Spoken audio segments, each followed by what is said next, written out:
Hello student, YDT classes में आपका स्वागत है। आज हम लोग वास्तविक संख्याओं के बारे में जानकारी लेंगे। ठीक है, तो चलिए वीडियो की शुरुआत करते हैं। तो वास्तविक संख्याएं, ये वास्तविक संख्याएं आखिर क्या होती है?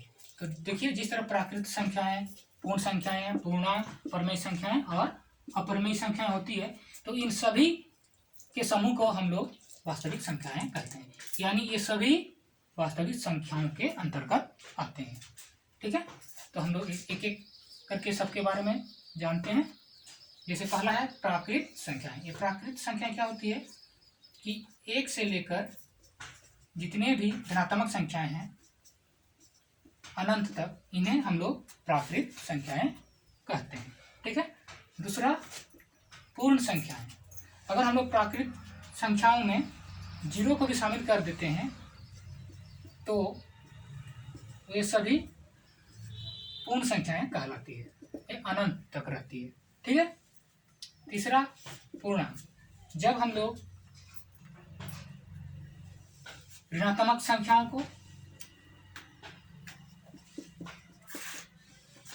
और शून्य को और धनात्मक संख्याओं को लेते हैं,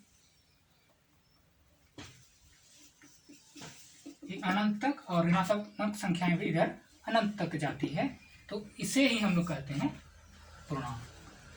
ठीक है,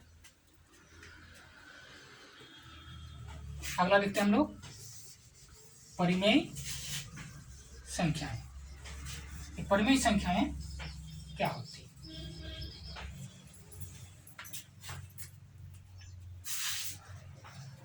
परिमेय संख्याएं, परिमेय संख्याएं P बटा Q के रूप में रहती है, जहां P और Q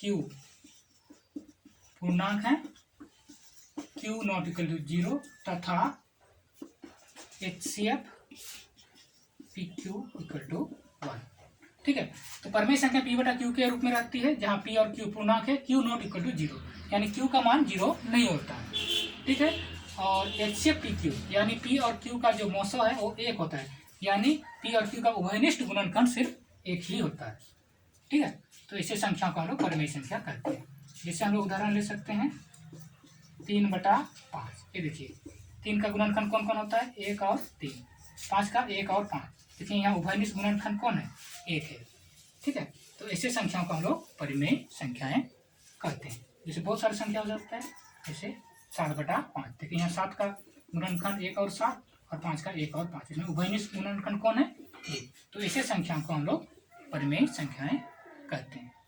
ठीक है, अगला देखते हैं हम लोग अपरिमेय संख्याएं।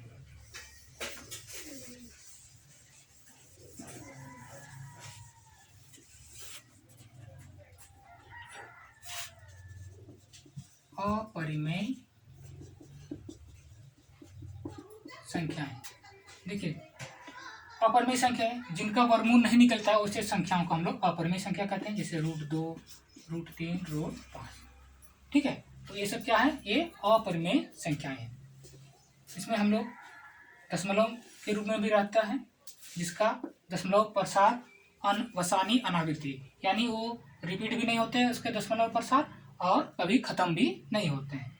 तो जिस तरह से देखिए 0.01, 201, 301, 401, इस तरह से ये कभी खत्म नहीं होगा। ऐसे संख्याओं को अपरिमेय संख्याएं कहते हैं। जैसे बहुत सारा हो सकता है, जैसे 210, 2100, 2130, 2140। तो इस तरह से ये संख्याएं कभी खत्म भी नहीं होती और रिपीट भी नहीं होती। तो ऐसे संख्याओं को हम लोग अपरिमेय संख्या कहते हैं।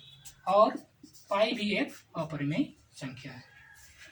ठीक है, तो आज हमने वास्तविक संख्याओं के बारे में जानकारी ली। ठीक है, जिसमें प्राकृत संख्या, पूर्ण संख्या, पूर्णांक, परिमेय संख्या और अपरिमेय संख्या क्या होती है, इसके बारे में हम लोग जान गए। ठीक है, अगर आपको यह वीडियो अच्छा लगा तो लाइक और शेयर कीजिए, और अगर आप इस चैनल पर नए आए हैं तो इस चैनल पर जल्दी से सब्सक्राइब कीजिए। मिलते हैं हम लोग अगले वीडियो पर।